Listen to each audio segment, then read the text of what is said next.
I'm Brandon. I'm a behavior interventionist here at Alta, but I'm also a major D&D enthusiast and content creator. So I decided to take both my passion outside of work and inside of work and combine them together for a D&D social skills group. And it's been a blast and pretty much a dream come true, where I could take my professional career and my other professional online career and mix them together. And that's where I am now. So the Alta Adventurer Group is a Dungeons & Dragons social skills group that just really focuses on things like problem solving, friendship building, and collaborating together to tell a really cool story. And it initially started as just going to be like a summer group that I threw together for these kids to tell a really cool story together, maybe make some friends, learn some skills along the way.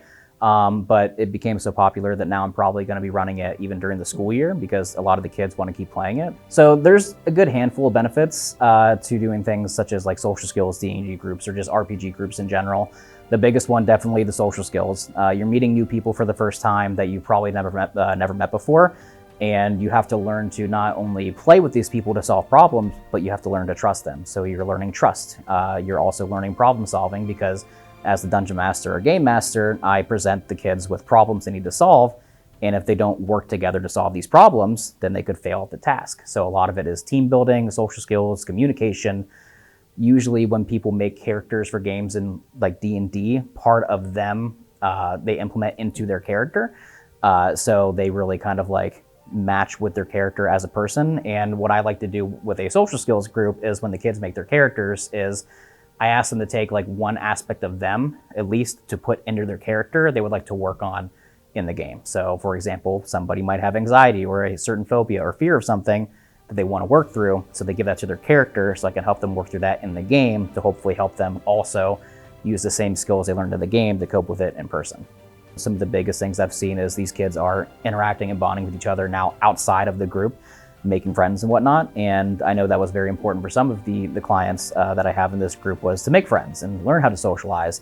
And I think that's the biggest thing. So they're now seeing other people's perspectives of, oh, this is how this person is behaving during this scenario. And they're kind of all modeling after each other, like good, just social skills overall. And I feel like that will just kind of like naturally carry over to their like real life experiences. Every kid that I've had that's come in that's new to the game, at first they're a little intimidated because they have this piece of paper with these numbers and like all these words they don't understand. And I tell them, relax, trust me, give it 15 minutes and you will immediately pick up. And then 15, 20 minutes in, it just clicks. They're like, oh, it's just make-believe, but we just roll dice, you know, and they pick up on it immediately and they usually love it. The coolest part about my job is probably the fact that I can take two passions that I have, one being mental health and working with kids, and the other being a game like Dungeons & Dragons, and being able to do them both in like one sphere of like one scope of practice, which is really cool. It's not just satisfying for me as a professional, because it's something I'm really passionate about for a reason. I've played D&D since I was probably 8, 9 years old, and it's something I've held on to dearly for almost 20 years.